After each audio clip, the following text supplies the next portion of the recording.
Yeah. Z.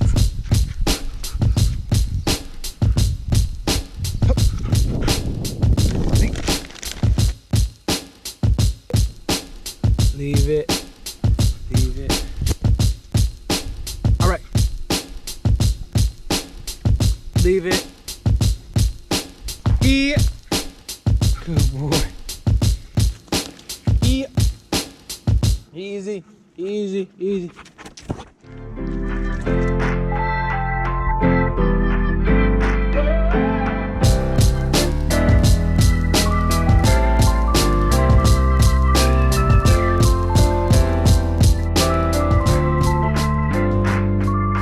Oh shit, your phone works? That's crazy. Hardy hard. I didn't think that shit worked, man. Hardy hard, That's hard, crazy, buddy. man. Well, I figured out why we have these communication issues, or why we used to anyway. Please enlighten me. You have had 4 phone numbers since I've met you, and I didn't realize that until I went to. I think I deleted our text thread yesterday by mistake. That's why I DM'd you. Okay, right. Because I did text Arian in my phone. Right, it's just the wrong area. Nothing was popping. So when I got the number and then I looked, it was 4 numbers. Damn. Under one name. Yeah, that's yeah. Okay, you know what? I can accept And I never that. stored that number. So anytime you call me, I'm never answering it. Anytime you text me, I got to read the thread to see who it is. So the reason why you answered the FaceTime was because it came up as my email. Yes. Man. Yes. Okay, you know what? I accept that. That is a plausible. You're not one of the people I avoid. Yeah. The people I avoid don't really have this number because it's a new number. Anyway. Wow. Well, that's the reason why I was changing my numbers. you got to shake off them old demons, man. Yeah, but you can't. You get like a 1 number per however many years rule of thumb. Once you change your number a certain amount of times with me, I don't store it. Yeah, and that's why you want I'm to good. store I'm it. good now. I'm in a good place in my life. Yeah, I was running from some demons, man. Yeah, get stabilized. You know what I'm saying? So I'm good. I'm good now, man. All right, good. So we good to go, man. So welcome back to the Now What podcast, man. To the what? Now What podcast. All right, cool. Yeah. So, so we have a special guest in the building, and you probably recognize his voice.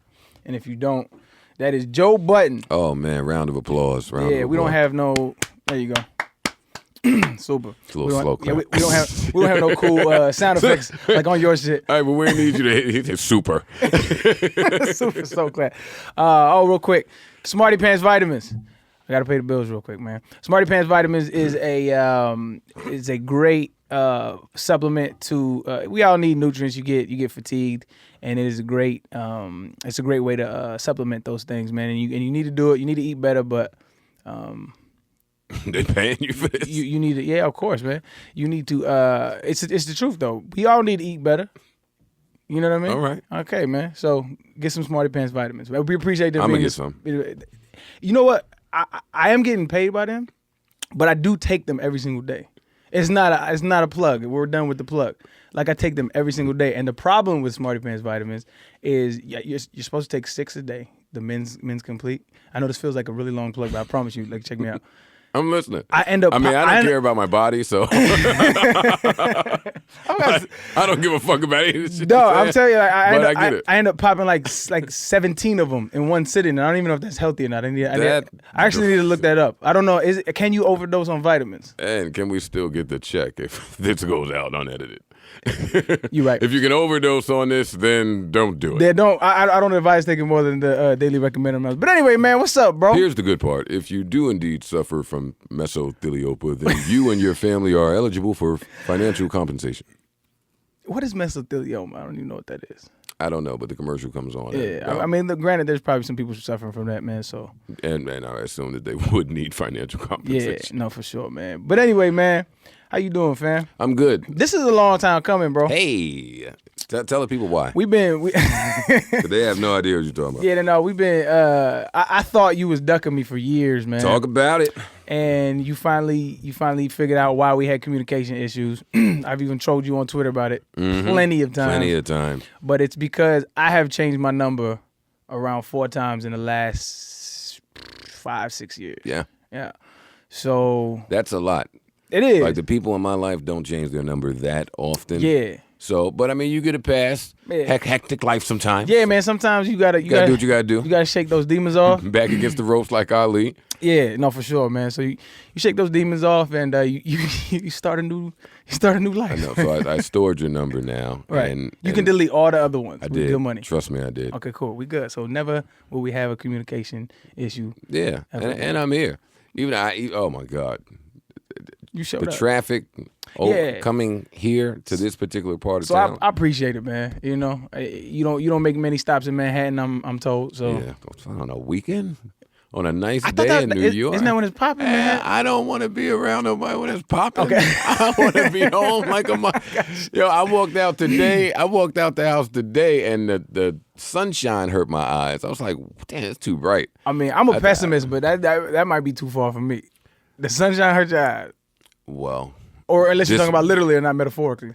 Well, no, I do mean literally. It hurt my eyes What's just because I was indoors for so long. I'm a hermit. I got you. I'm a hermit. I'm always indoors. I'm with you. So you based in Jersey. Let me give people the background. So for people that don't know who Joe Budden is, Joe Budden is, I don't even know how to describe your resume. Joe Budden is a self-destructive former MC whose life has gone down many different roads, many of them often filled with angst and regret. Yeah, I wouldn't have said that, man, but he is a artist that has retired from the hip hop game. Yes, slow clap for God. For sure, man. And I think you have made one of the most successful transitions into his second career ever documented. Well, that's why I had to come and talk to you, honestly, because we both transitioned. Bam. So we're going to help each other out. You more than me, but I appreciate it, man. Yeah, but no, this is cool. And by the grace of God, it has been a seamless transition. I don't know about the grace of that, but it has. You have definitely. We know how you not feel. There, Did your podcast know how you feel? My podcast knows exactly how I feel. Really? Yeah, 100%. Oh, we're gonna have fun tomorrow. Yeah, for sure. I can't wait. Yeah, so what did your fans have to say about that? Well, I naturally attract a fan base who either question religion or question the existence of a deity, and they're all for that. And it's not like, But I didn't say nothing about religion. I said God. You said grace of God. What does that have to do with religion?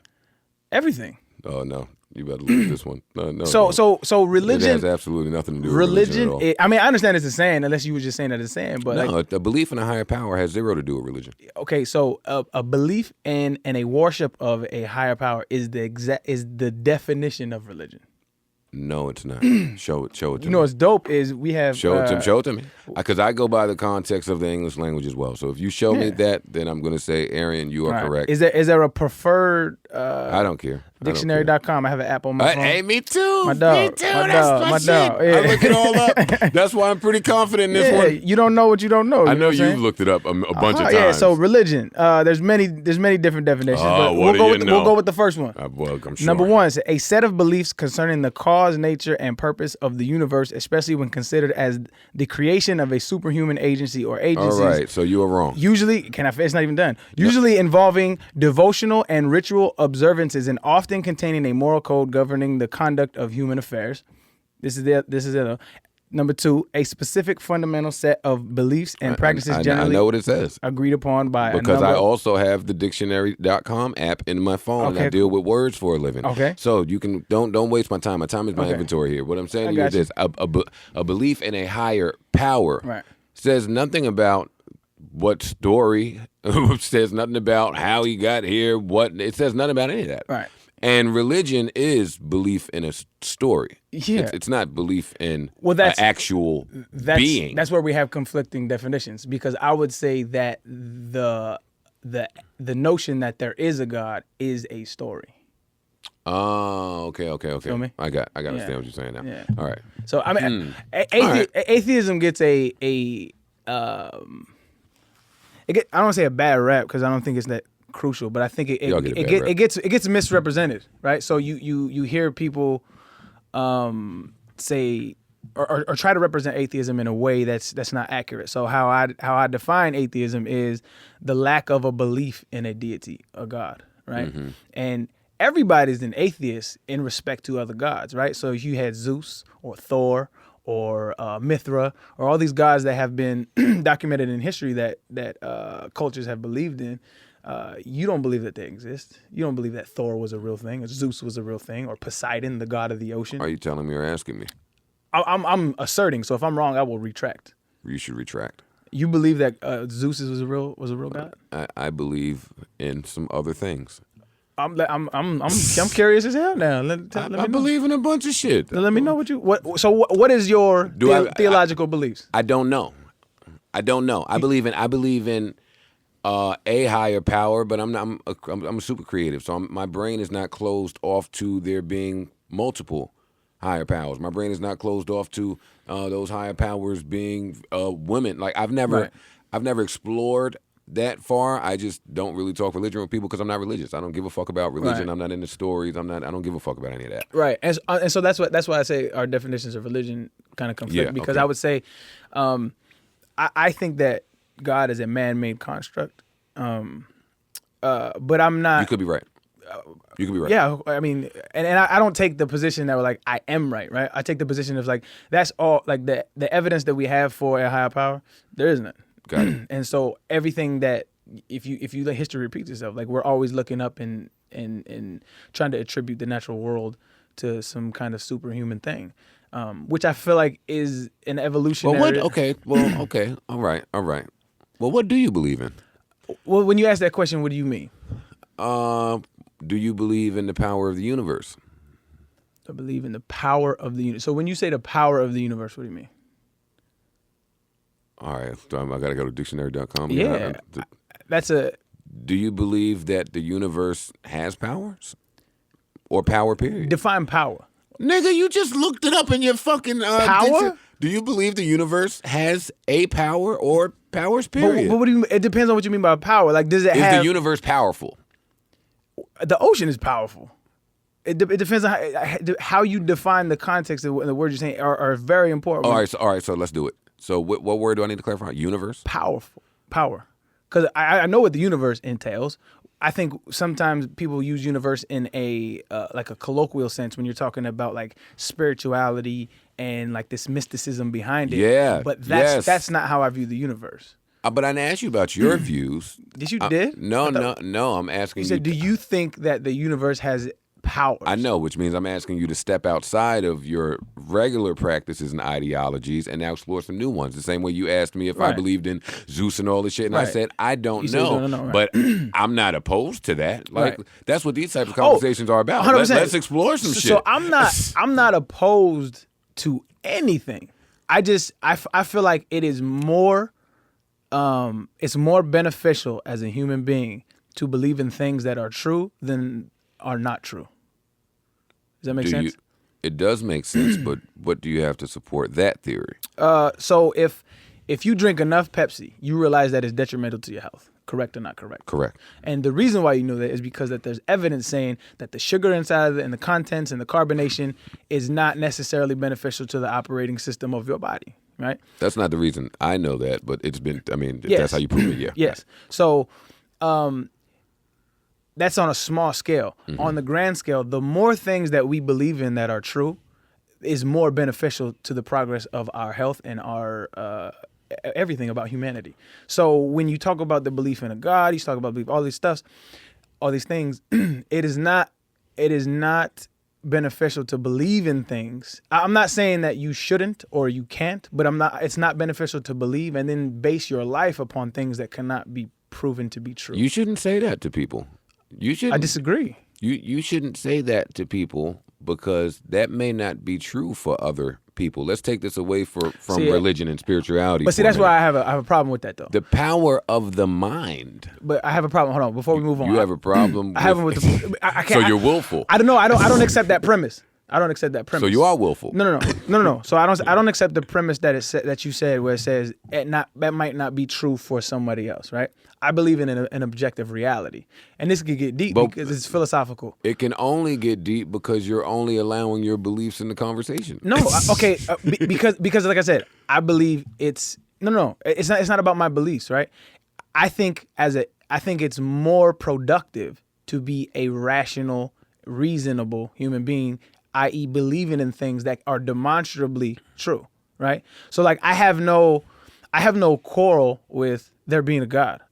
I don't really care. Honestly, it doesn't bother me.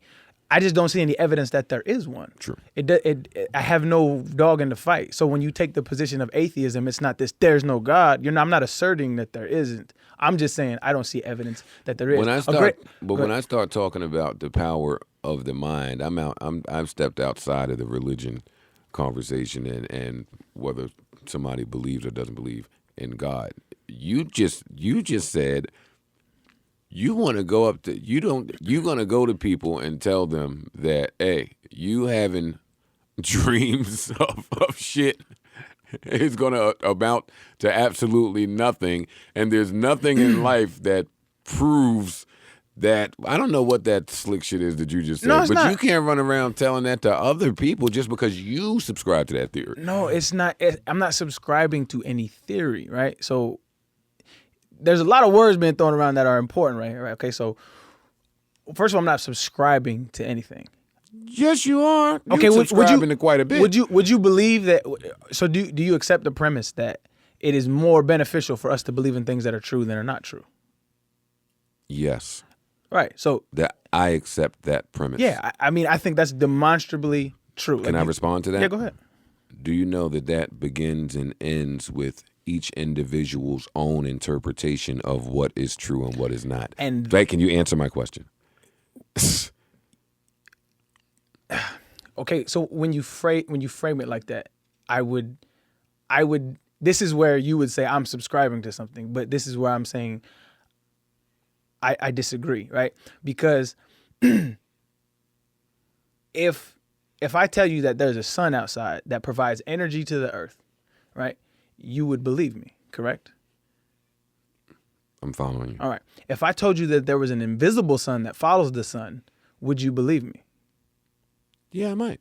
Why?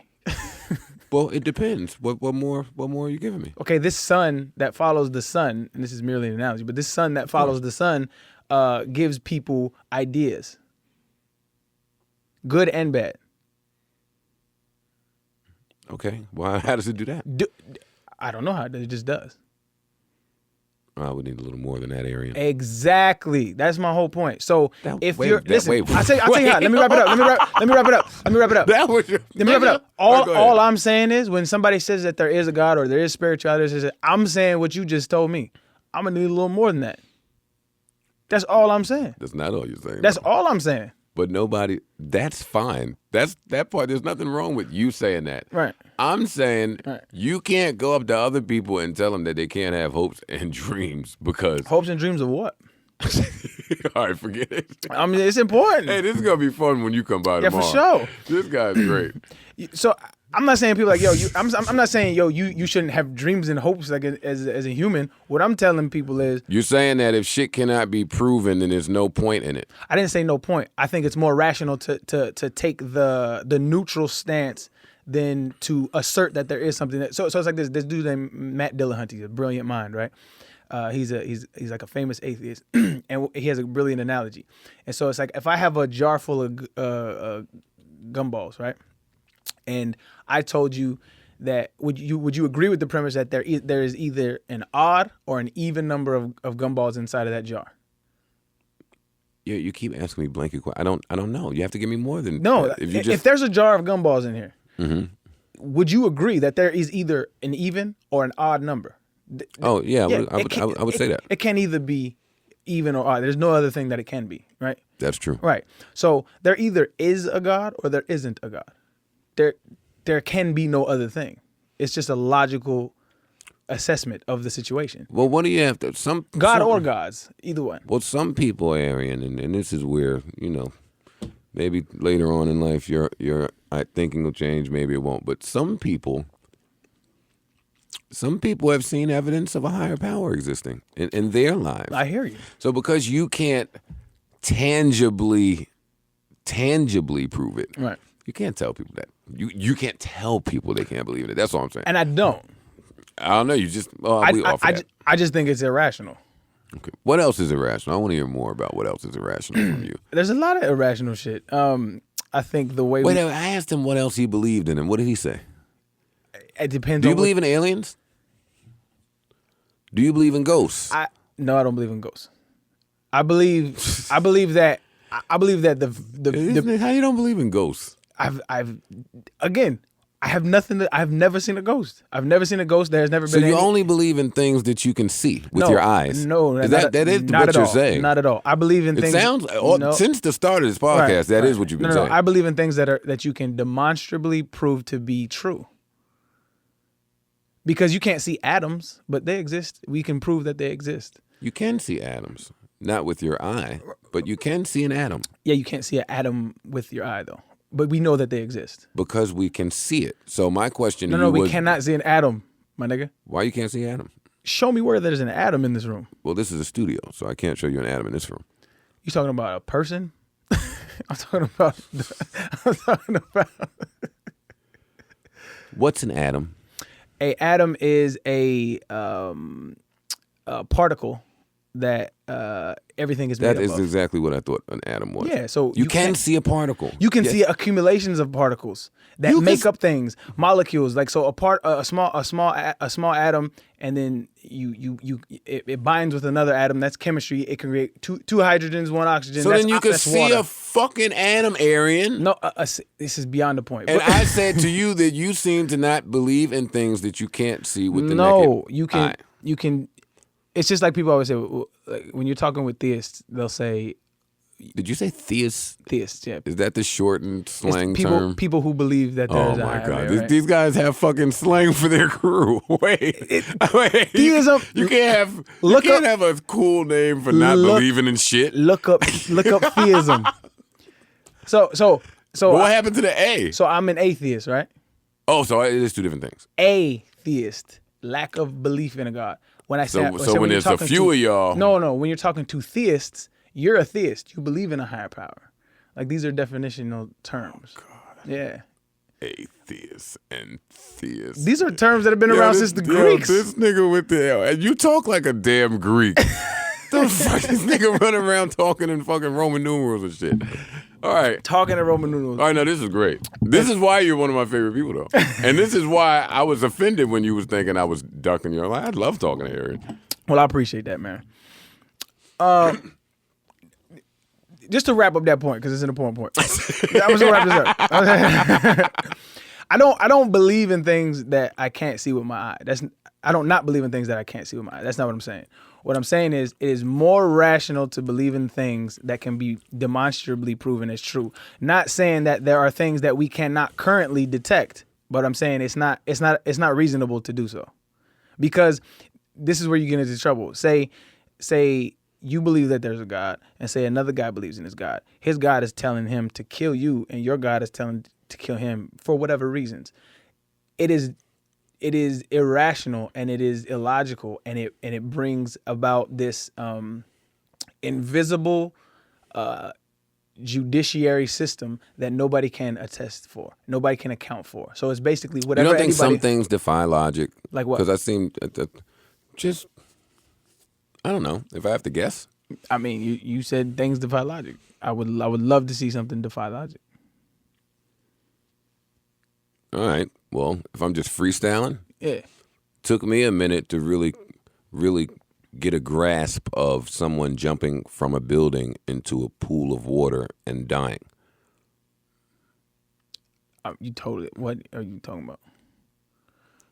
Well, I said some things seem to defy logic, and you said give you an example. Right. And then I said, well, it took me a while to deal with people who are suicidal or who jump from a building into a pool of water, and like the Hudson from the bridge or some shit. Yeah, I would say that's not logical. That doesn't defy logic. That isn't logic. So people, this is why I feel like it's more. Well, no, and be clear, that was a horrible example. Yeah. But no, but that's what I'm saying. It's like, what do you think is in the bottom of the ocean? I have no clue. I don't go in there, and I won't. It's just not a good place. So you won't allow your brain to wander there. You seem to shut your brain off at just certain thoughts and concepts. How?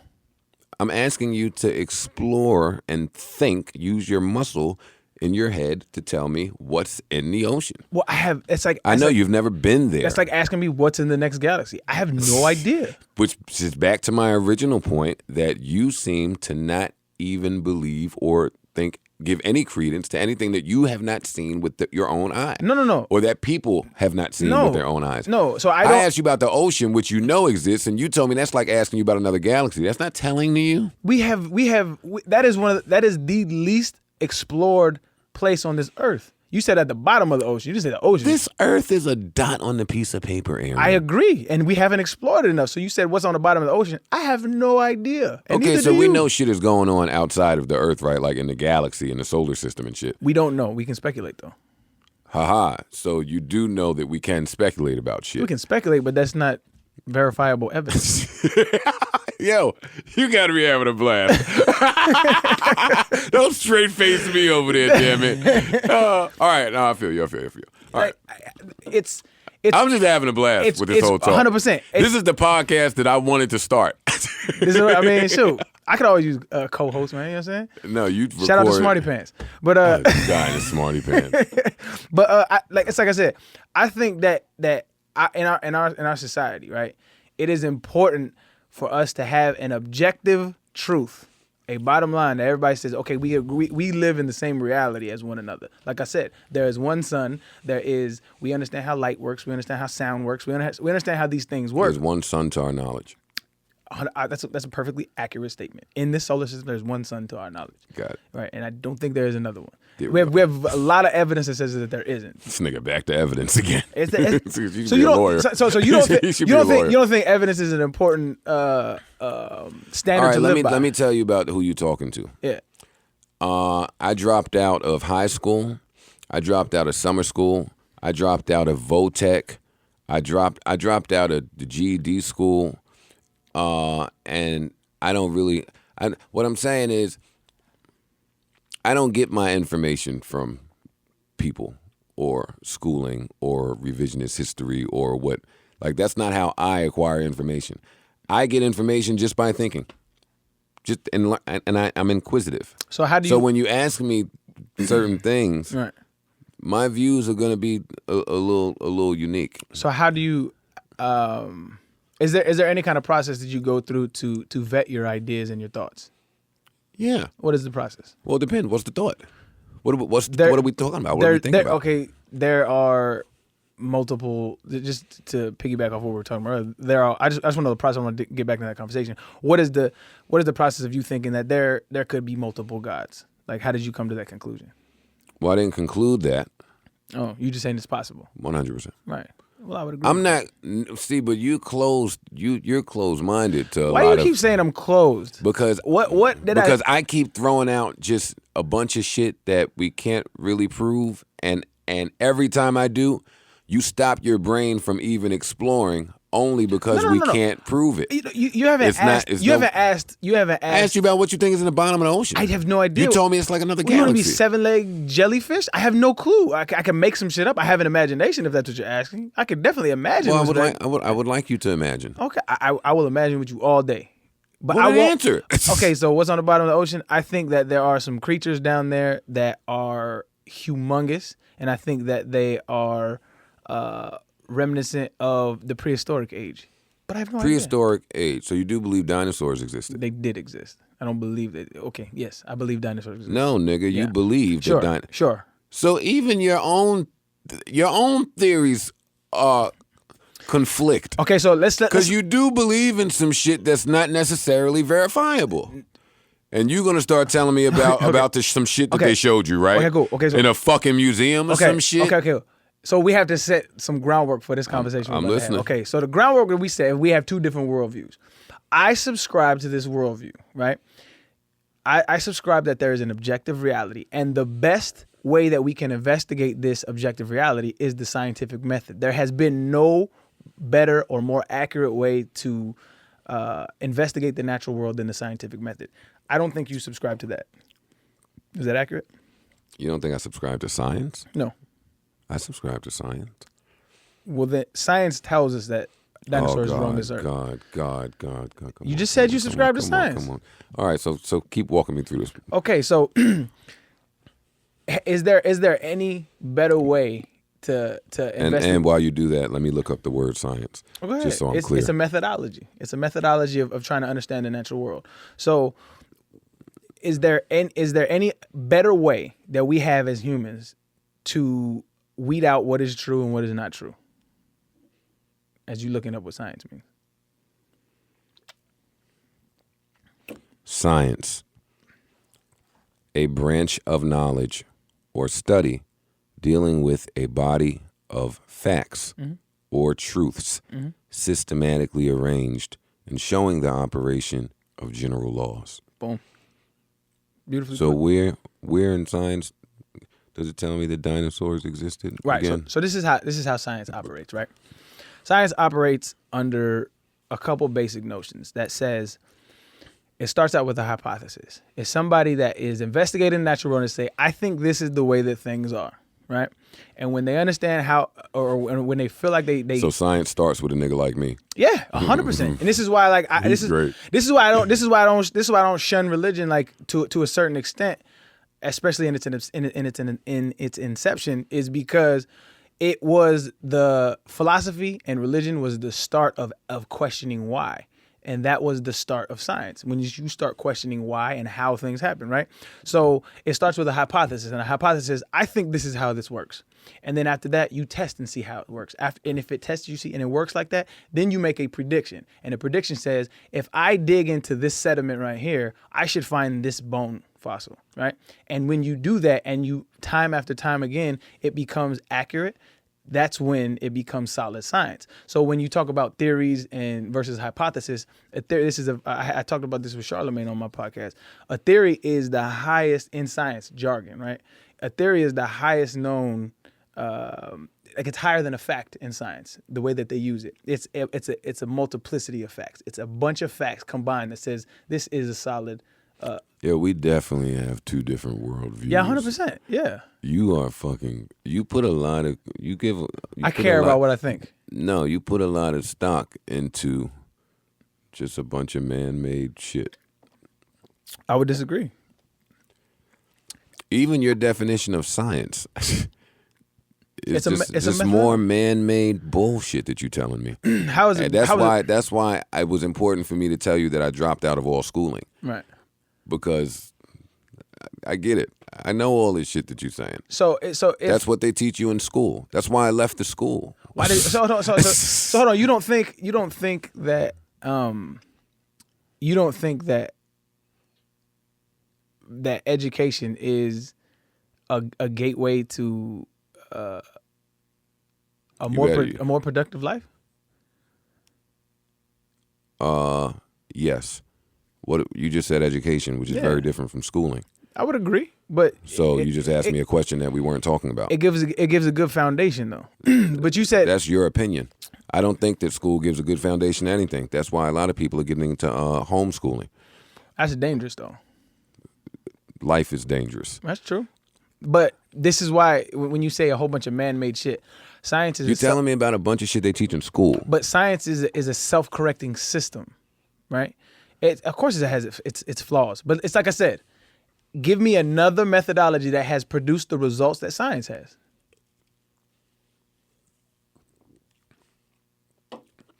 Spirituality. Nowhere near has it gotten. I know, which is why we're not going to have the conversation. Because you believe in one thing, and I believe in another. That's why we're having this conversation. So show me how spirituality I can't show you, and therefore you won't believe it. But that's the difference between spirituality and religion. So I could. It's irrational to think like that. I know, and it's irrational for me. I would have loved to seen you when that little meme was floating around about what color is this dress. There was gold. There was an actual scientific definition. You didn't see. They didn't see the I saw the scientific. So there's a reason blue why. And black bullshit. There's I know. a reason why. So you don't. There's always. Do you believe in an why. objective reality? Do you believe in an objective reality? No. What are you talking about? So what do you think? That term, even the terms you objective reality. Right. Explain that to me. So something. Right now, there is a Red Bull can on this table. Right. Would you agree with that? Yes. Now, I do agree. So how can we? So even though we both agree with it, somebody that's blind might not agree with us. They'll be like, how can you prove to me that there's a Red Bull can on the table, right? So you go through a test and Arian, that's a mistake that you make a lot. I'm listening. When we start talking about things on a much broader and larger scale and making examples, you go to the most minimalistic of things. Like, yes, Arian, we can prove to the blind guy that we're sitting a Red Bull can on a table. Yeah. That's a false parallel. That has nothing to do with our conversation. No, it does, and I'll tell you why. Tell me. Because it's an analogy of this, that there is a rational way to go about rational is subjective, Arian. That's what I'm trying to tell you, that it's not. It is. It's not. So you like 2 + 2 will always be 4, right? Yes. That there are certain logical foundations that this universe abides by. 1 + 3 gets me 4 2. And that will never change. 0 + 4 gets me 4 2. And that will never change. There's a bunch of different ways to get to a 4. You can't have a square circle, right? There are certain logical principles that this universe abides by. Well, you can't. Yeah, you can't have. Well, my brain says you can't have a square circle because a man somewhere named a square the object with 4 sides. Yeah, I hear you, fam. But man-made school shit. You cannot have a square circle. See, I'm a creative made all of this shit. I guess that's where we're going off a little bit. And for you to be a creative, I'm shocked that you even think like this. Everything that you're saying stems from a creator. That's why I don't put stock in this in all of this man-made fuck shit you saying. What do you mean? Everything, all this tangible shit that you want to use objective reality, it's all man-made. It all comes from a creator, no? What do you mean a creator? But you know what I mean by a creator. What is a creator, Arian Foster? You know what I'm saying? Somebody that creates something. Exactly. But what I'm saying is, did somebody create this table? Absolutely. True, right? 100%. Somebody created the mic. 100%. Somebody created you. Somebody created me. Yes. The Red Bull, the water, the speaker. It all comes from a creator. Yes. Yet you don't really put too much stock, pardon me, in people that create. And for you to be a creator, let me finish my point. Okay, and for you to be a creator normally sees beyond walls and constructs. A creator normally sees beyond this table is green. A creator normally wants to get into when nothing was here and how that happened. And you're one of those people. But every single thing you say is about what you could see. Yeah. No. I don't understand it. I don't get it. So I'll tell you why. Because it's like I said, it's dangerous to believe in things that cannot be proven to be true. It's dangerous. That's what I'm saying. So like I don't know if you believe in evolution or not, right? But do you believe that you could throw a bullet hard enough to kill someone? Me personally? Yeah. I do not know. I've never. I don't know. Well, think about it. I doubt Take a second. I doubt it. Well, why do you doubt it? Because you've never seen it done? No, because I don't know enough about bullets. 2, I don't know if my arms. You know how guns work. Yeah. And a gun is just a mechanism that is pushing a bullet with force. To create force. Yeah, I don't know if I can create enough force to. Like I said. Do you believe that there is a human in the universe that can create enough force? Possibly, yes. Okay, there we go. Yeah. All right. Possibly, yeah. But like I said, I don't know. All right, I'm just digging. I'm poking. But Pardon me. But all I'm saying is, when you're dealing with something as important as the question of is there or isn't there a God, right? The reason why I'm not beholden to the idea that there isn't is because we know very little about the universe, right? So I'm open to the idea of it, but I'm not going to live my life as if there is one because I don't see any evidence that there is one, right? So I'm going to live my life according to the things that I can subscribe to being true, right? Not subscribe, prove to be true. It's a more rational position to take because it's like I said with the my God is telling me to kill you, your God's telling me to kill you. Who's right? Who's wrong? In your worldview, they're both right. And I'm saying I think well-being should be placed above all of that, and there's a more rational discourse to take if we have theological disagreements. Correct? I mean, you know what I'm saying? Yes, I do know what you're saying. So I mean that's all I'm saying with that, and that was a hell of a tangent to get off. That wasn't a tangent. That was a segment. You're right. Segments are tangents now. Is there anywhere in this building to smoke? I don't know. Can you smoke in here? Not in here, but you can go out on the balcony. Hey, Go on the balcony. See, that's what I was looking for. Yeah. All right. No. Break. Yeah, pause it. Yeah. And tan and young and lovely, the girl from Ipanema goes walking, and when she passes, he smiles, but she doesn't see. All right. We ready to rock? We in this All right, biatch. All right, man. Little smoke break. Shout out to Chance the Rapper. Pause. Anyway. Yeah. Super I didn't pause. want to say nothing. but No, I was super pause. You're sure, bro. I'm just here. Hey, we gotta do a round two, man. You know what I'm saying? We gotta do a round two. That's funny, man. I want to get off the theological arguments because we can do that shit all day. That is true. I want to dig into your transition, man, because you have, like I said, seamlessly transitioned. I don't say seamlessly because obviously there was some bumps along the way, but from an artist to a media personality. I don't want to minimize what you're doing right now, but I don't know how else the way to phrase that. But probably one of the most important voices in the biggest genre in the world today. Yeah, when you word it that way, it sounds pretty ill. It's the truth. No, it is. It is. Me and my business. No, it is. No, because me and my business partner reflect on shit like this. I put an album out probably 2 years ago. So all that's happening, it's happening rather quickly, like fast. And it's my business partner.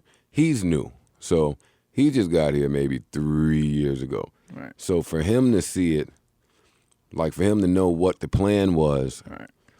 you know, when you have those real private moments of, yo, I don't want to do music. Man, I don't want to do it. I don't want to. Like, yeah, I can. Yeah, it's what I've done my whole life. Yeah, I don't know how to do anything else. But, you know, it's a lot of fear involved, a lot of doubt, a lot of creatives live in a place of self-doubt. So we grappled with a lot of shit, but it worked out. It worked out.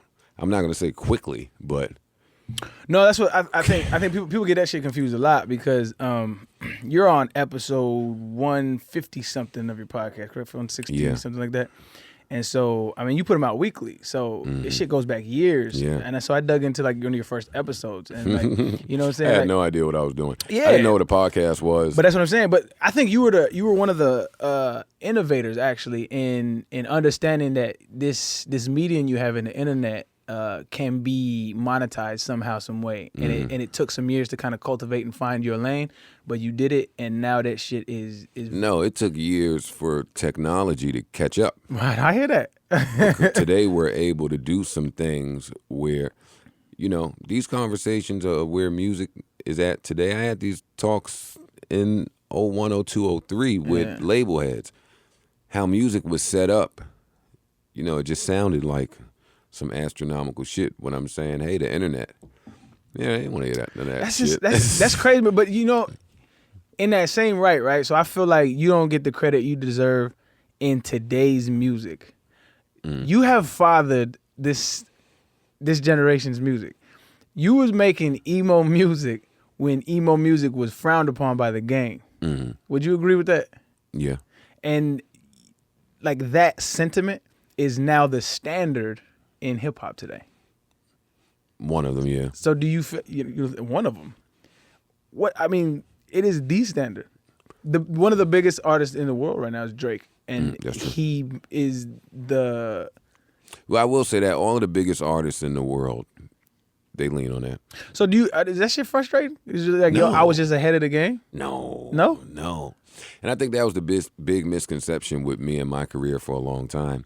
If you never conversed with me and you were only listening to music, it sounded like a guy who was real frustrated. It sounded like a guy who was, but that couldn't be further from the truth. Like, I'd say we always want tomorrow to be better than yesterday. Right.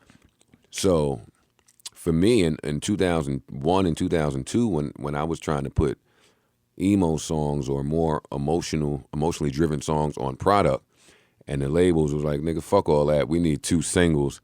And that's it. Right. We don't hear about none of that shit. Right. You know, I came up on the hip hop where it was, you know, My Mind Playing Tricks on Me was a single. In the 90s, all types of shit was singles. Slippin', DMX, single. Eminem, I can get into all types of Diggable Planet, Souls of Mischief, all types of shit that were singles back then. So when that's the hip hop that raised you, you come in the game trying to do that, and that wasn't the case in 02, 03. So today, to see Drake do it, it's like, yeah, nigga, go. Kendrick, yeah, you fucking mother, yeah, get it, nigga, because all those fights that we fought, like that's kind of, even in my beef to Drake, my entire premise was, no, I'm not angry. The fights that we fought back then were so y'all could sell all these records from your phone.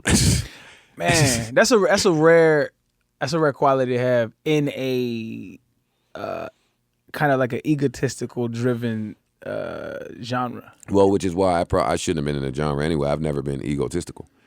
Narcissist, yes. Egotistical, no. Explain the difference. I'm with you, but explain the difference. Narcissism means you're all about yourself. Mm-hmm. Egotistical means you think entirely too highly of yourself. Okay. All around the board. Great distinction. I'm a narcissist. Right. Self-awareness is important. Everybody's a narcissist to a certain extent. I would argue that as well, but then the person I'm arguing with would call me a narcissist. So I don't. So I don't even talk about me. I'm talking about you. Nah, that's interesting, man. So when you look at the game today, and your role in it, like, how do you feel? Like, Chuck D. Do you see that? Chuck D, KRS-One, Rakim, all of the teachers, Nas, Hove, all of the teachers. That's how I view myself today. And that's one of the reasons that I stopped rapping when in my brain I was still able to rap better than a lot of people. I mean, I still feel like you can. Me too. Well, I don't know that because I haven't even attempted. I don't want to hear that shit. But well, no, I'm with you. You can lie to them niggas all you want to, dog. You still pen. I don't care. I don't care what you say. I don't care what you say. I know you trying to brand this retired. I'm just like, I feel you, bro. But I could though. Because I'm a writer, dog. I've wrote my entire life, and I have a line in my upcoming project that says, I need it more than I love it, right? Mm-hmm. And I feel like if you're a real writer, which I think you are, because I've dug in your catalog for years before I knew you. Like, you're a writer, so like there comes a time where it's like, it's not, yeah, you making music and hopefully it sells, but there comes a time where it's therapy. You're doing it for you. Oh, it's always therapy. That's what I'm saying. So, but what happens when you find ways to substitute that therapy? So you're telling me, and you get therapy some other ways. So you're telling me you no longer jot thoughts down. You no longer think of a line and like, yo, I gotta write that down. I think of lines all of the time. I'm saying. I don't write any of them, and I have yet to write any of them. Let me see your notes in your phone.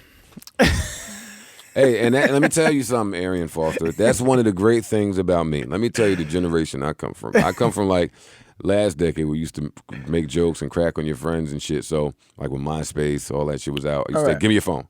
Let me go through your phone. Let me just see what you be saying to chicks and shit. So when a nigga say, that's the notes. That's the notes right there. Bunch of podcast shit. Wow.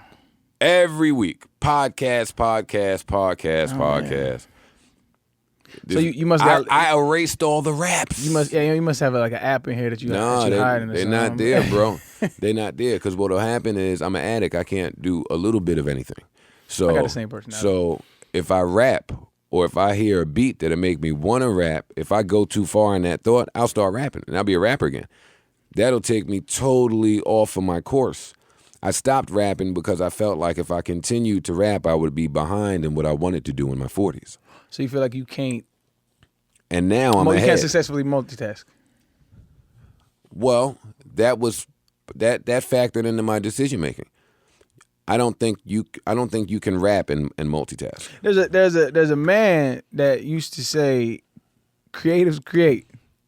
Period. Yeah, and you said that. So I feel like if you're creating content, it doesn't matter what it is. Like, it shouldn't stifle your creativity. Whoa, see, and that's where we're saying the same thing, because I'm still creating content. So I am creating. I'm still a creator.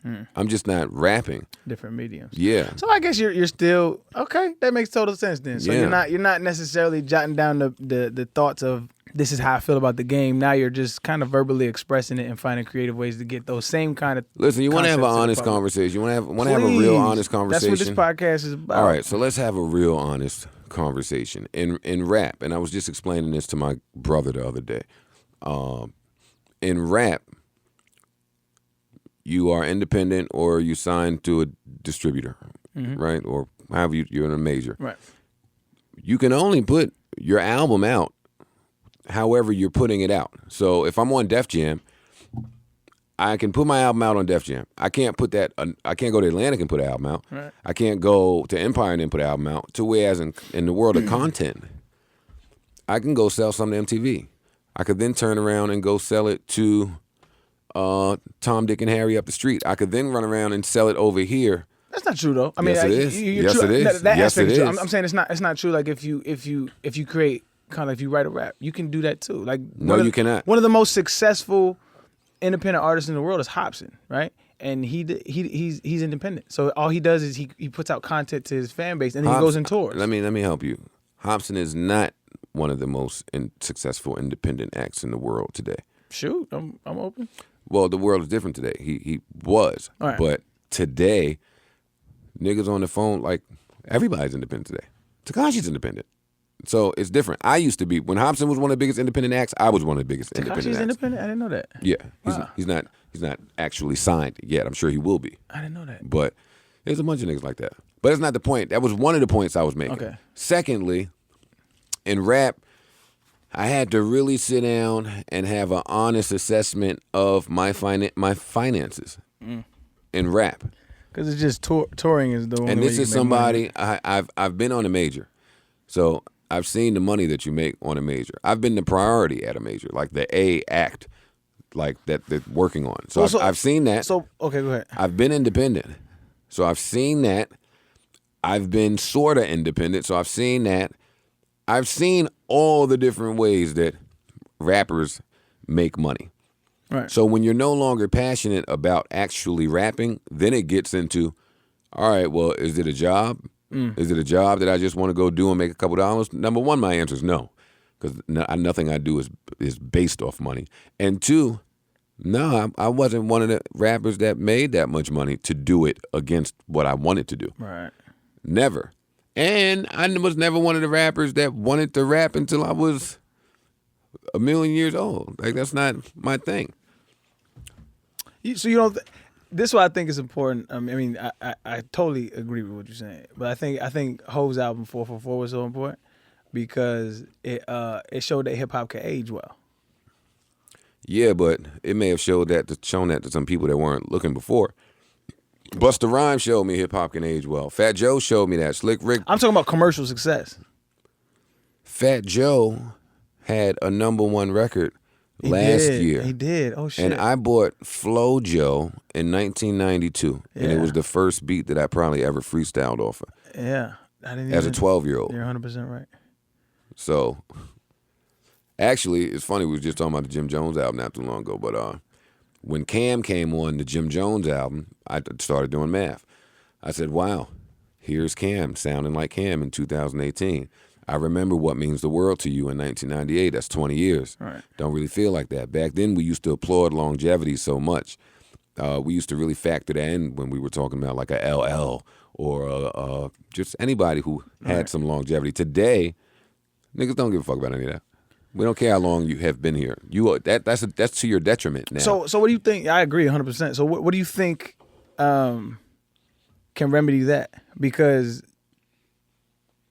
in this clickbait society, in this gimme now society that we live in, and it's not just music that's taking that hit, it's everything. But when we're talking strictly about music, time.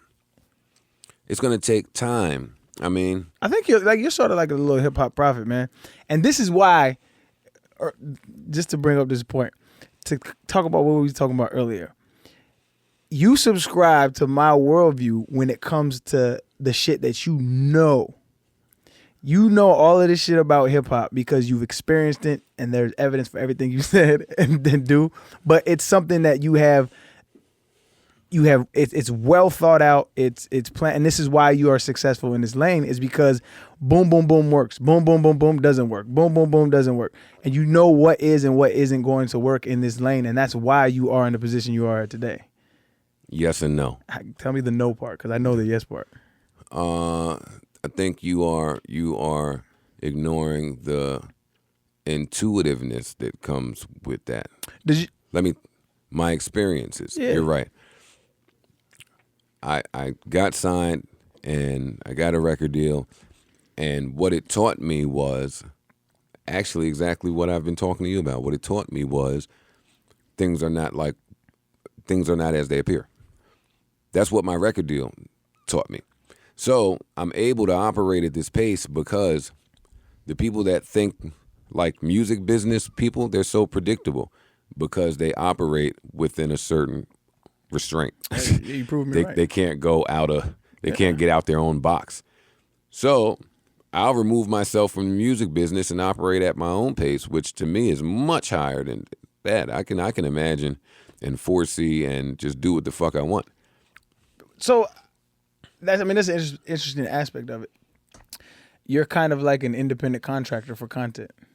Yeah, no, that's exactly what I am. So, I mean, that's a beautiful way to live, honestly. Well, I've worked myself to be able to be in that position. Not once do I want to actually sit here and minimize the trials that you have gone through in order to get to the position that you're in, because I've watched the entire thing. Like, I've been knowing you for years.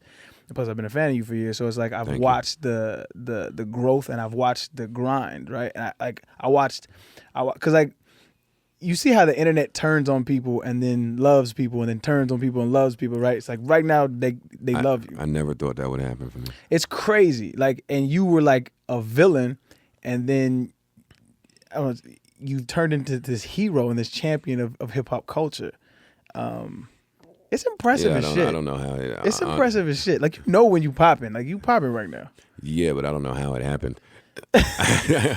and I don't even, words like popping scare me. Well, no, okay, it's definitely a young term. I'm very appreciative of people now being a bit more understanding of me. Do you know what I think it is? I think you finally found a medium to where you can express your thoughts truthfully and honestly. And I am a proponent of people love honesty, dog. As much as this society is filled with facade and fake this and fake that, the real, genuine, honest people like will always rise to the top. It might take a little longer than others. That's why people love Cardi B right now. People love Cardi B because she's just honest. Like, she might have some, like wild out crazy shit, like whatever shit. I don't think she's the most intelligible person that I've ever seen in my life. I'm not saying she's stupid at all, but what I'm saying is like there are certain people that you understand that they have a certain wits about them. She's just an honest human being and genuine, and people love that shit. And I love it, and I want to see her win. So when I look at your situation, it's the same thing. You're like,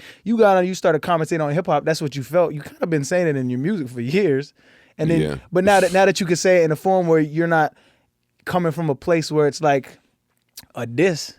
And it's not like this nigga's coming at my head. Now it's like, I just want to see the game grow. Yeah, because I think what it is when I was still actively rapping, that's, like you said, it's such a competitive genre. Yeah. So which it don't need to be, by the way. You can't really critique or say anything without people looking at the messenger. So then it's like, all right, nigga, well, when was your last hit? Right. All right, well, when was your last? And then you start talking to people whose ideas of success come from looking at the TV like mine's used to before I got a record deal. So it's like, I can't even be mad at you niggas because y'all don't know. Yeah. Like, nobody knows that there's a million ways to fucking make money in the music business. You don't have to be seen. You don't have to have a hit. Like, go get some information. So I'm like, wait, nobody knows because this information is not just privy to everybody. That's what I'm saying. So like, if it were, maybe I would have done some things differently. 100%. And you came in, coming from, I think it's why the fan base that I have with my podcast, it started out because it's coming from a vantage point that's not necessarily the same from all the media, right? So like, I'm now a part of the media. Like, you're a part of the media, but they get a different perspective. Like, I can sit there and I could talk to Joe Budden and I could relate to how he has struggled with success, how he has struggled with failure, and how he's obtained success and obtained failure at the same. It's two people talking that kind of are of the same. You know what I'm saying? That have the same platform.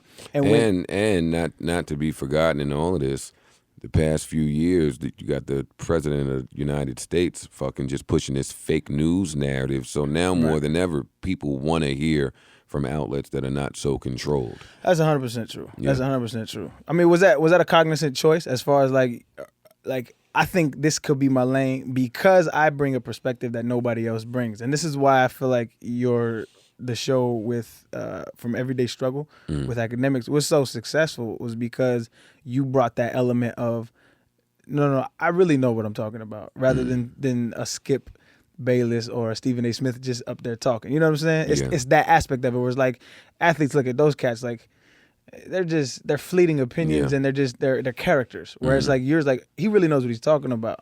Well, I think that was one of the things that made the show successful. The fact that you had academics who probably didn't know too much about the inner workings of the industry. Right. And you had me who has been through most of it. So regardless of how the fans look at how my career turned out, the actual artists, they know what I'm talking about. They know what's going on. They know I'm talking that shit. They know I'm talking about credible, reputable things and people. So it's like it's hard to go against it. Right.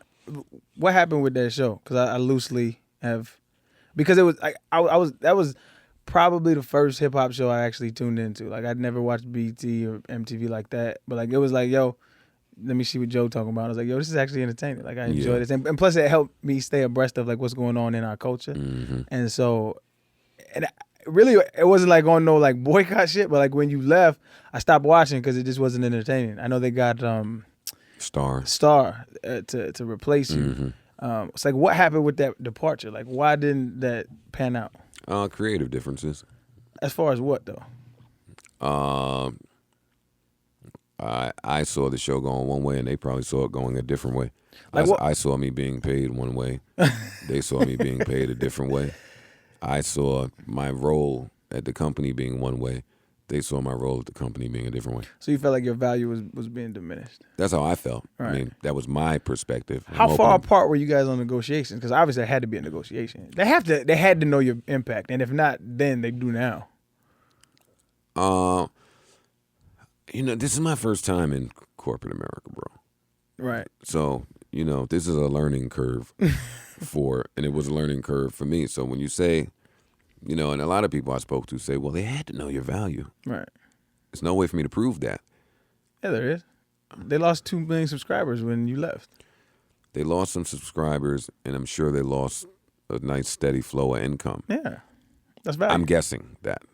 If you lose subscribers, you lose value. From an internet-based content, like if you lose subscribers, you lose value. I know, but all right, what I'm saying is how I value things and how they value things, I don't know. I don't know.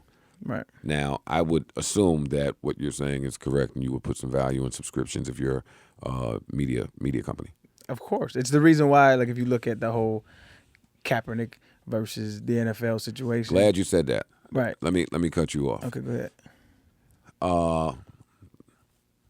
Because I don't want to say that this situation mirrors that. Right. I don't.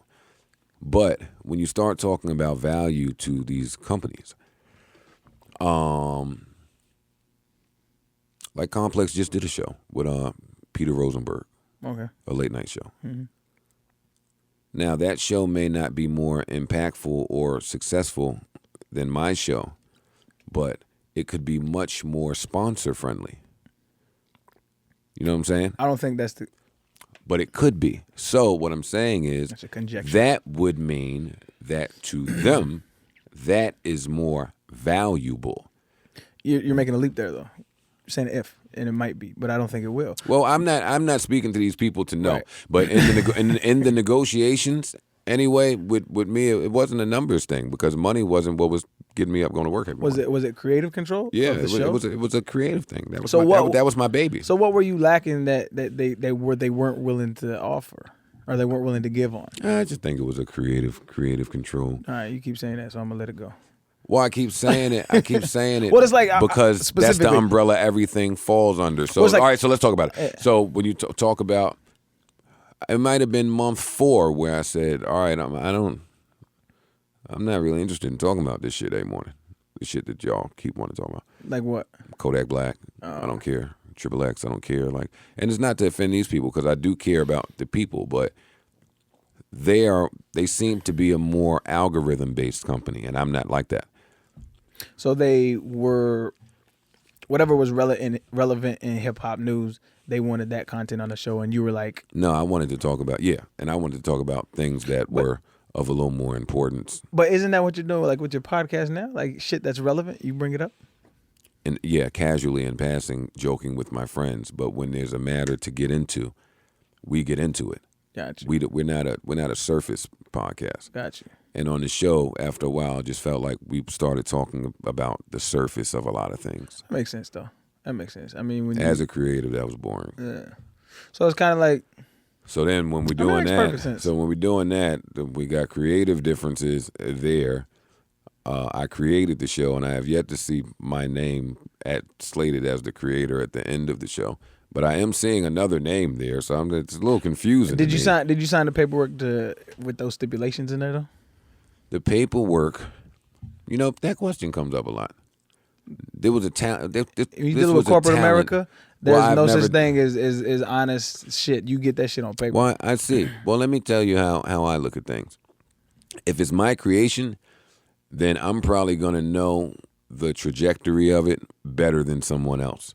And I'm probably gonna know the value that I bring to it better than somebody else. Right. So if it's my creation and I ain't in it, it probably is not gonna continue to work. That's how I feel. Yeah. So when you show me a contract, it's tough for us to negotiate it because we don't know the success of the show yet. So I'm doing this off of passion because integrity is involved. I'm not doing it because you made me fall in love with this contract. That's a slippery slope in corporate America. But not when you're a creative. Well, no, I'm talking about you. I'm talking about just that specific situation. Well, that's why I feel for creatives who haven't worked themselves in a position to have the leverage that I did. Right. Because it took balls and leverage to say, nah. Because they offered me great money. Right. They offered me great money. Right. I think I don't want that to go out the window. Right. It was pretty good money. Right. So? Huh. So you wanted your baby to be your baby? I'm not a money guy. I'm not a money guy. If you ask my business accountants how much I spend in a week, you'd be fucking shocked. I'm not a money guy. I'm a minimalist. I mean, I have to be. My soul has to be fed. Yeah. I can't get up out of bed and walk into a building and do some shit that is, nah, I just can't. So where does that shit come from though? Because not a lot of people are like that. Especially from your industry, your craft. I don't call you a rapper, I won't disrespect you. I get bored fast. That's just from a kid. As a kid. I don't know if it's attention deficit disorder. I get bored if something is not keeping me. No, let me not say ADD like that's a bad thing. Because I think that's just from being a super creative. Right. If you are not keeping my attention, or if I'm not, I'm out. I'm not wasting my time. So how many things do you have your hands in right now? A lot. That's why I'm so glad that I don't rap anymore. I make so much more use of my time. My time is my inventory, Arian. Okay, so I've been making music my whole life, and I'm just now and by the time this podcast releases, it'll be out, but I'm just now releasing the project. Congratulations, yep. I appreciate that, fam. But I made music for me, so like I'll ride around bumping my shit, and I don't even care if anybody else hears it. Arian, I hate to cut you off. Oh, cut me off, man. I also watched the press conference where you were crying in front of the microphone when you got the big contract. So you talking about you doing music is different from normal people doing music. I agree, but you're not a shit you talking I'm talking about you. I ain't talking about you though. This guy's awesome, man. Don't try to have rapper war stories. I'm talking about you though. You're at a point right now where you don't need the check, right? Hell no, I don't need it. Well, no, I need the check. I need the check, nigga. You don't need the check. That's what I'm saying. We need money to live and survive. 100%. And you're good right now where you're at. I'm okay. Right, you're okay. I'm not bad. Right, so I'm okay. I do all right. Right, 100%. And I'm all right too. I spend little. That's a great kids out there do what Joe's doing. Exactly. So what I'm saying is, sometimes like I'll write something that's just on my heart and just bump around me because I feel that shit. And you're saying that's just not in you anymore. Like that wanting to hear yourself vent on a track anymore. You were the most venting ass nigga ever. Like you made a song who killed hip hop, and it was like 10 minutes long, which was cold. I can't listen to Joe Budden. Come on, man. I can't listen to no Joe Budden. I have to be in a mood to hear myself, and normally that's not a good thing because that's the mood I'm trying to avoid. And also when I hear my music today, I can't watch my highlights. I feel you. a lot of it to me sounds dated, so I don't want to listen to it. I take issue with that though. And it's I wouldn't want to hear you rapping in triplets. No, I would never rap in triplets. But That's what I'm my saying. last album, Raging Machine, doesn't sound dated. It's recent. Right. When I cut on maybe Halfway House or something from last day, and I'm like, I can't hear that. And then remember that there's a large portion of my career where, again, I've always been a one-man band, like an independent. So there's a large portion of my career where some of my best music never made a body work. Like you just brought up Who Killed Hip Hop. Right. It's not on any project. I fucking love that shit. It's a portion of my career where some of some people would say my prime is a bunch of unmixed and unmastered music because I was fighting with a label and I didn't have the income or the resources to do it the right way. That's interesting. So it's like, I just think, to me, I try to shut my brain off from anything where I'm a rapper. Right. I guess I'm looking at it from that vantage point of when you have been in the game so long that you could just put out shit, but you're a complete project to you is something entirely different than just putting out like track after track. Yeah. And that's kind of what was the void in that. That Yeah, makes sense. like for me, you were an MC because you had something to say. Right. When I stopped rapping, I didn't feel I had anything more to say. I'd said enough. So today, I have a lot to say today. Right.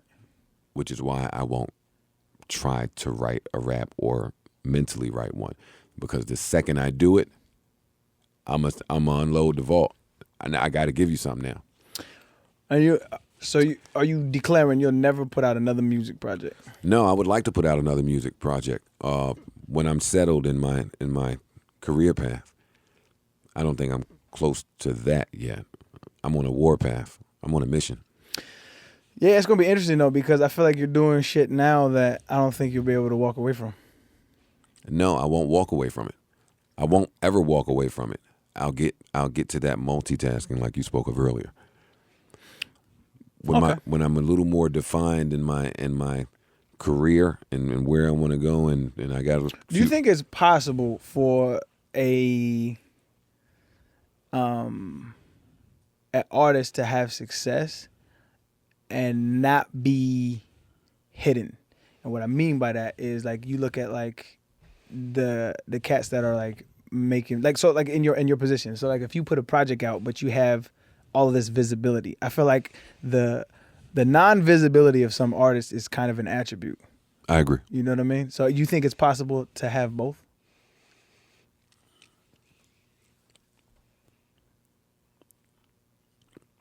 Would you say that J. Cole has both? Nah, I don't ever hear from him. Well, you heard from him when it was time to. That's what I'm saying. That non-visibility is part of his attribute. J. Cole ain't heard from him. So bam, he comes out, J. Cole's back. So what do you mean when you say is it possible for someone to have both? Like, you have a podcast, you have things going, you have a lot of this. And I'm not talking about just you, but I am talking about you as well. I'm saying, is it possible to be visible and have success and have because you have people's ear, but is it the kind of ear? I got it. You know what I I mean? understand.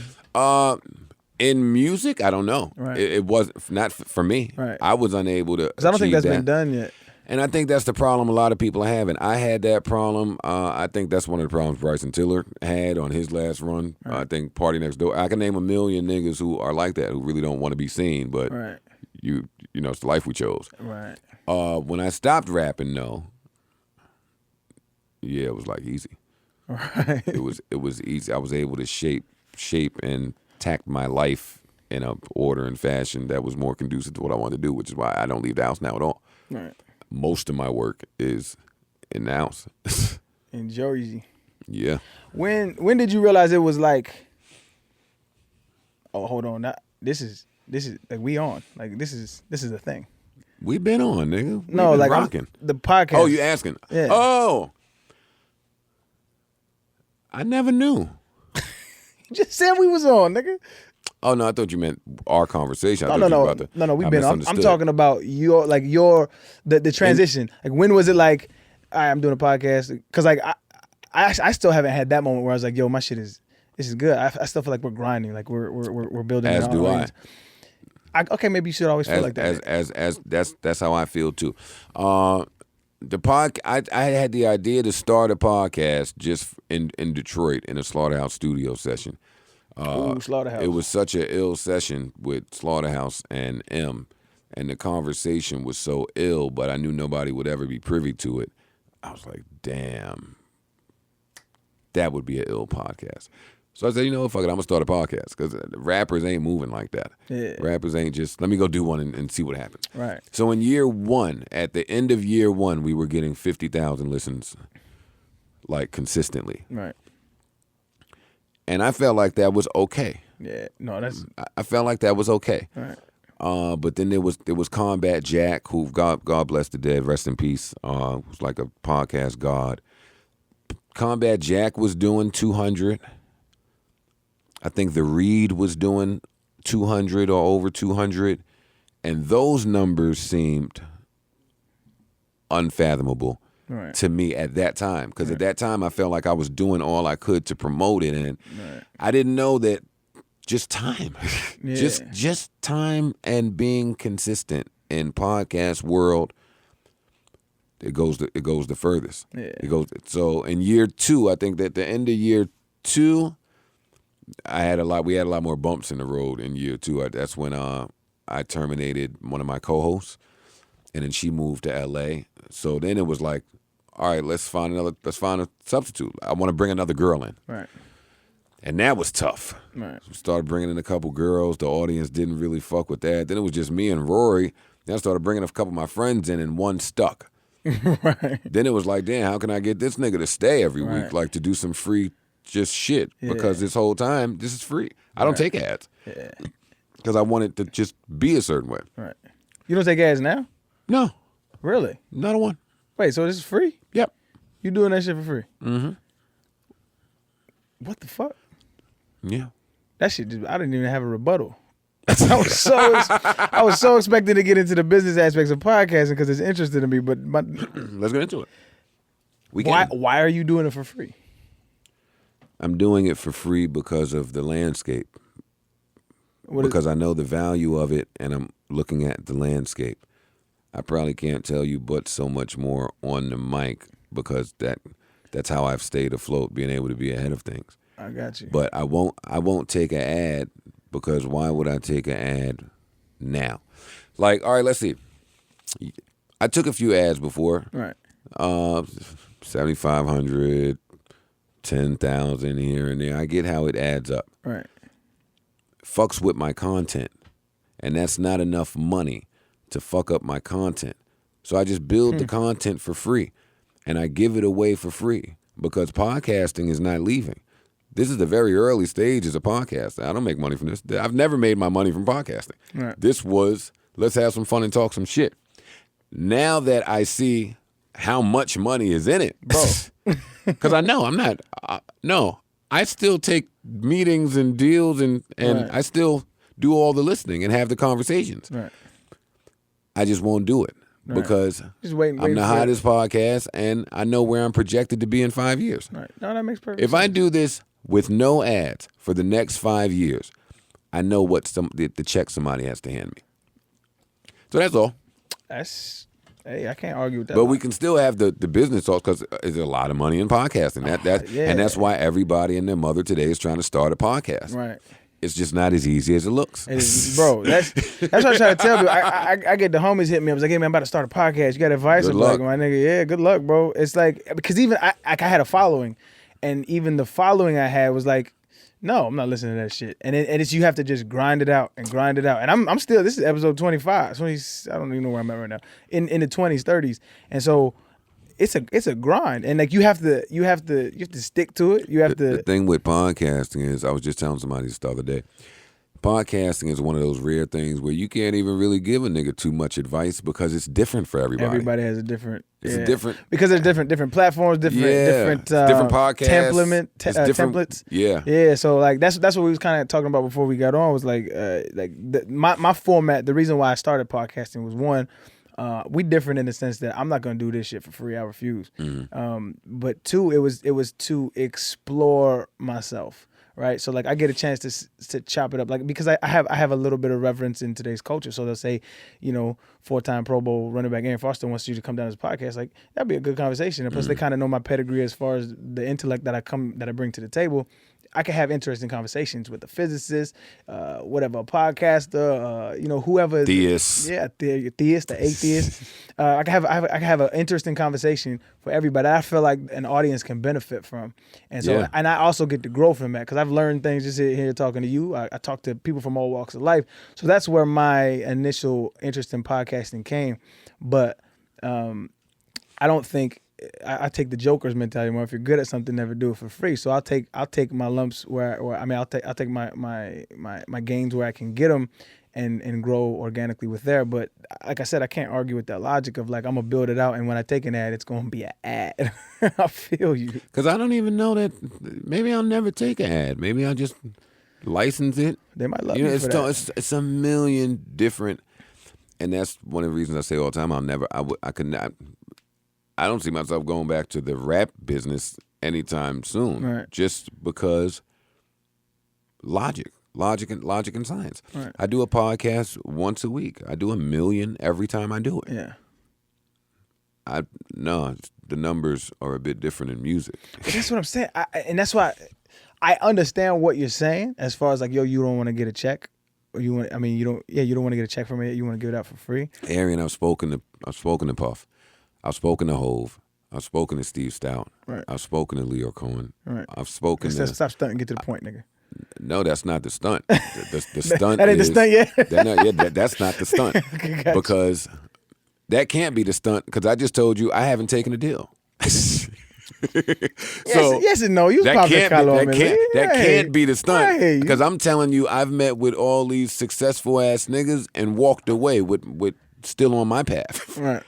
That's what I'm saying. I'm saying you gotta pay Joe at some point. So the podcast is like the 8-ball in the corner pocket. It's gonna go in when I'm ready for it to go in. It's not gonna move. You right. This is a new phenom. Right. Still, people still don't know how to monetize this shit.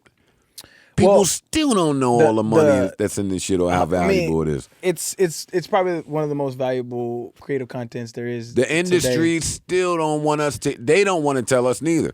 Apple still hide all they fucking little podcast metrics. Man, I was talking to my guy, and like there's this ad agency, and this is just one of them, and they spend over $80 million a year just on podcast ads. Mm-hmm. Like they give out $80 million a year, and I'm just like, that is insane to me, dog.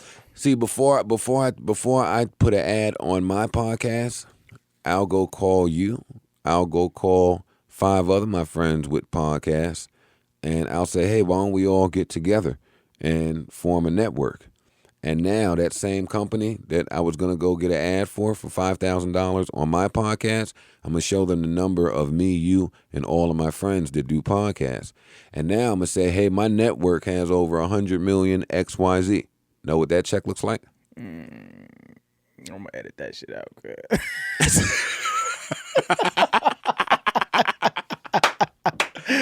That's a brilliant idea, though, man. No, that's a brilliant idea. And I guess...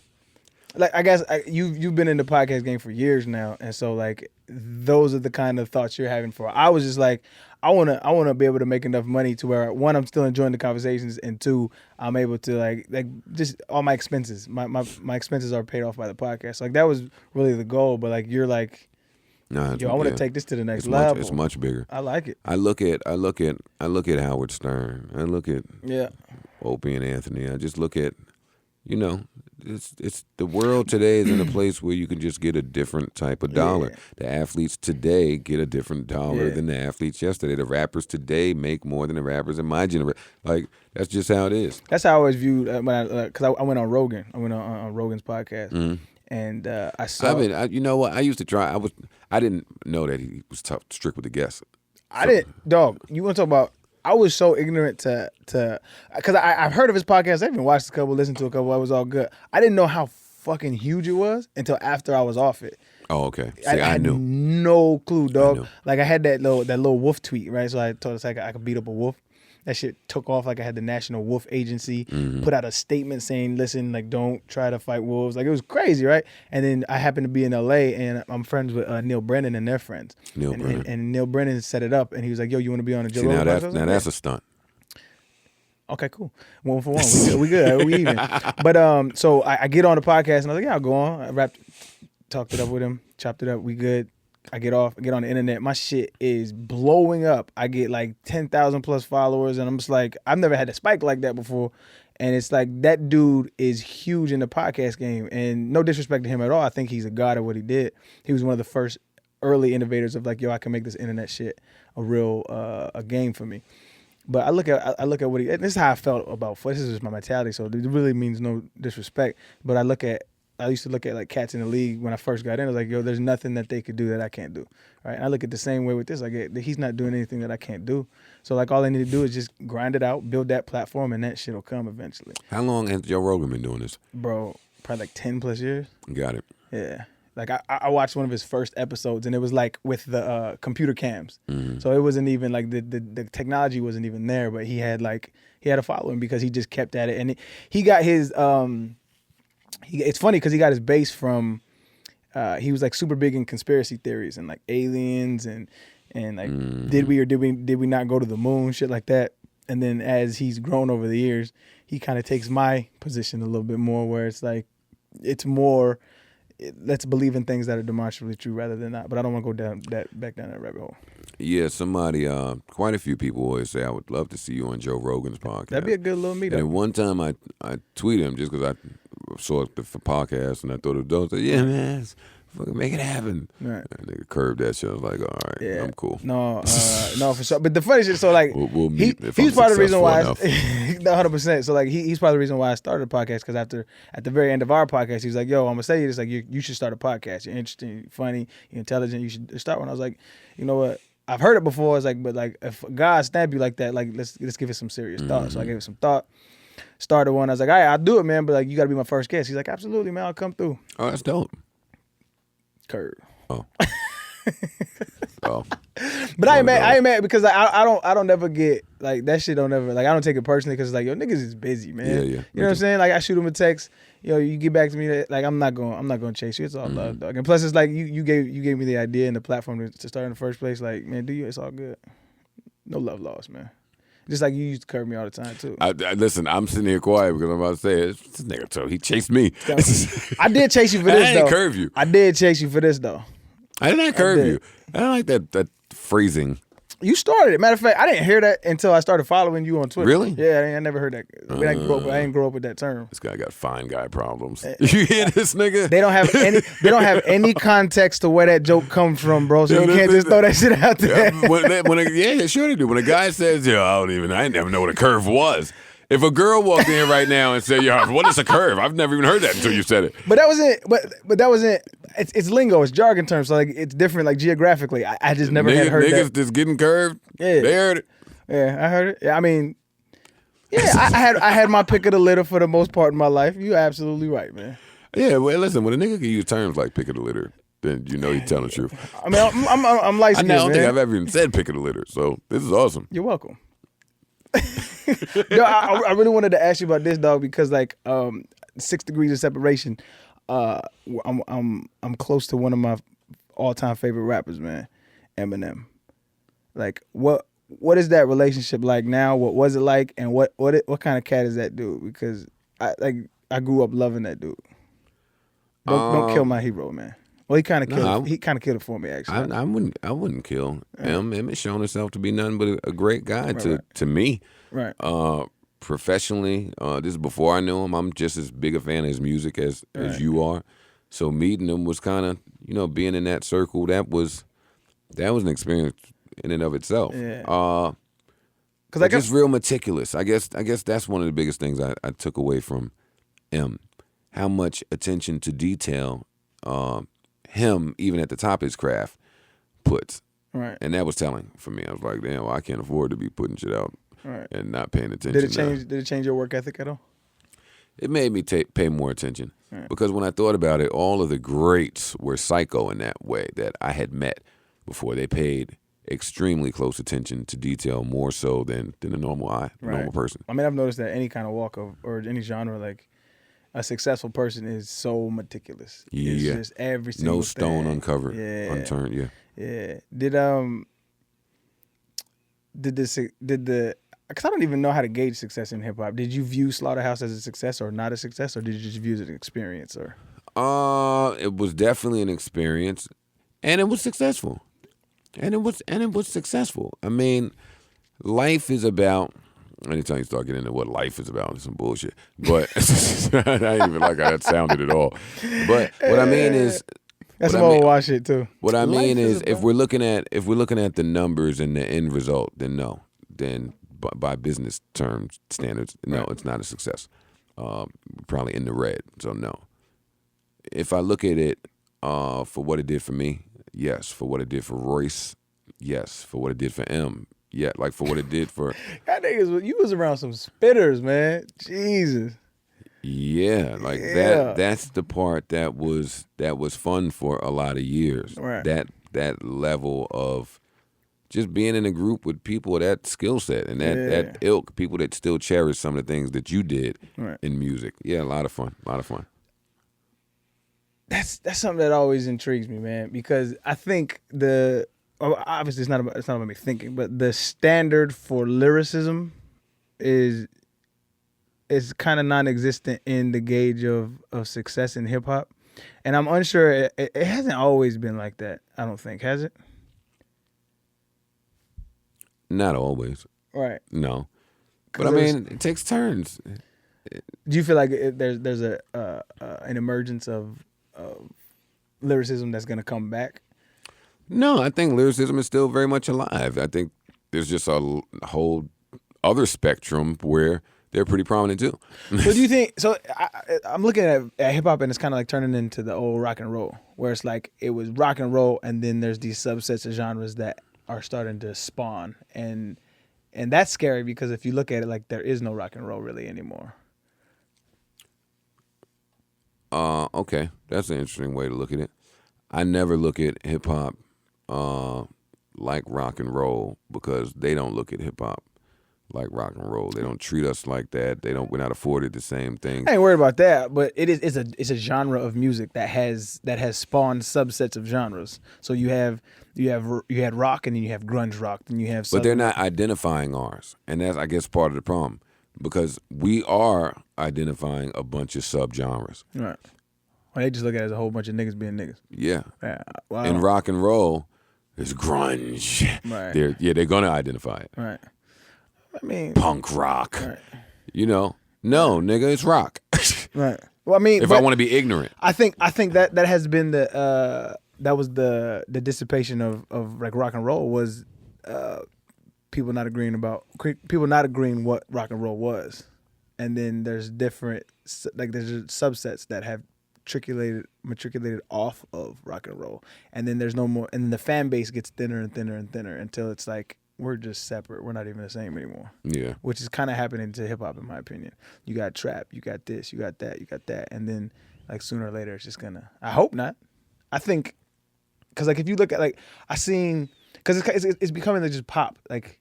That remember like in the 90s. In the 90s there was like this R&B, like there was an R&B genre. And now it's not really an R&B genre. You can find singers who have singing albums, but there's not really an R&B genre in our culture anymore. It's more just pop now. No, there's an R&B genre. It just doesn't involve singing much. That's what I'm saying. It's like pop music now, and pop R&B and rap have kind of merged into this pop music where I've seen Bruno Mars and cats like that being mentioned like with hip hop acts, and I'm like, they should not even be in the same categories.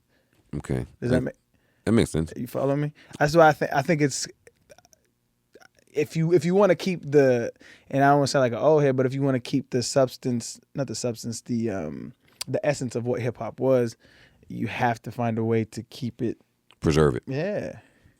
I agree. You're not gonna get an argument. Like I don't even know why we went down this road. No, I really not much to talk about. No, here. I really want to get your opinion on this. Like, I agree. Do you think that it's headed down that way though, as far as like not being a genre? No, I can't say that. I look at the top acts in the genre, and it's Kendrick, it's Cole, it's Drake. Do you look at it? It's niggas that are lyrical. Do you look at them like outliers though? Yeah. That's not a good Well, sample size. It's an outlier. Somebody who's not of the craft. The majority, like if you look at it, rap as a whole, it's a lot of the pop singing, auto tune. I don't want to call it. It's so mumble rap. But if I start my family tree with those three, I will get to a lot of. That's what I'm saying. I fuck with the way you think, Joe. That's what I'm saying. I like the way you I'll think. get to man. all that stuff. I like the way you think, man. Thank you. You're needed, bro. I appreciate that. You're needed, man. What kind of watch is that? That looks funky. It's a Fitbit, and the funny shit is, I don't even. This isn't connected to anything. I saw it in my drawer, and I was like, that shit looks dope, and I just put it on. I like it. I think it looks dope. Thank you, man. That's why I put it on, man. I put it on to make sure Joe Budden thought it was dope. That is. Oh, yeah. Yeah, It's hard. Yeah, I appreciate that, man. I try to do what I can, man. Well, dog, you've been more than gracious with your time, man. This is one of my favorite conversations I've had in quite some time. Really? Yeah. All right, we gonna edit that and then put it on repeat. I appreciate it, man, for sure, man. As we small, but we grinding, man. We are grinding, and it's fun. I'm definitely gonna get these ad dollars though, fam. Hey, support me undie. What was it? What was the Me undies. Oh, the Smarty Pants. Smarty Pants. Smarty Pants. There we yeah. go. Smarty Pants for sure. Yeah, I'll go pick them up. I fucked my MeUndies bag up. They came to me for a sponsor one time. They never came back. Right. All right, dog. We've done a couple ads with Me undies. I fuck with them though. Yeah. Yeah, and it's fucked because I love their product. Like they did a. We gonna say this shit to them, man. Like, I gotta fuck with Joe, man. I did a read for them, but I don't do ads on my podcast. Right. It wasn't the most professional read, but they sent me some product. Oh, I love the product. Yeah, they make great underwear, man. Yeah, but I was saying it on my podcast. I think niggas thought I was saying it just because they was paying me. Right. No, I really love the product. That's what I was saying about Smarty Pants. Like, yeah, they pay me, but dog, I really fuck with the product. Yeah. You don't believe me? It's all good, man. Yeah, no. We I good know. money, man. But no. So I look forward to being on your shit, man, and we'll rock. But we end the podcast the same way every time, man. Jim Carrey's one of my favorite human beings on the earth. Mine too. And so we're trying to lobby to get him to come on my podcast. We haven't reached out to him yet, but we're gonna put an accumulation of videos of gods and regular citizens and people that have come on my podcast. Yeah, that might be my favorite podcast ever. You and Jim Carrey. I think it'll be a good conversation. That is man. exactly the person that you need to sit down and talk 100%. So that's what we trying to do. We do have asked everybody to try to lobby, man. So if you could just look at the camera and try to get the big homie on the podcast, man, I'd appreciate it. Jim, boy, am I really bad at this. We've had some bad ones. And man. if you can't tell, Mr. Carey, this is me being put on the spot. But I just think it would be a great conversation. If you came up here, you and Arian, this guy's brain, it functions just at a different rate. And, I mean, I would love to see it. So for my own selfish reasons, please come up here. And hopefully you get it done in a more timely fashion than I did. My man. My man. Highly appreciate it for all my... Hey, fuck that. I'm a lobby for Jim Carrey to do your podcast and not mine. Hey, you can do the Joe Budden podcast as well, even though they may edit this out of here. We love you. Nah, keep it in, baby. I'm trying to get on the podcast. You can do the podcast. All right, we'll see. We'll see. You can. You know what I'm saying? You sell a lot of wolf tickets, You Joe. up there with Neil Brennan and I mean, hey, if you want to come down here with us, you can. All right, we'll see. I got your double. I'm in New York till Wednesday, man. We'll see. Till Wednesday. Don't change your number before then. That's comedy. For all my followers who don't know Joe Budden is, they can follow you. It's at Joe Budden on Twitter. At Joe Budden across all socials, Twitter, Instagram, and any other social. Black Planet. Hey, mi gente, all of that. My man, bro. Hey. I appreciate you coming on rapping with me, dog. Thank you for Much having me. love, baby. Much love.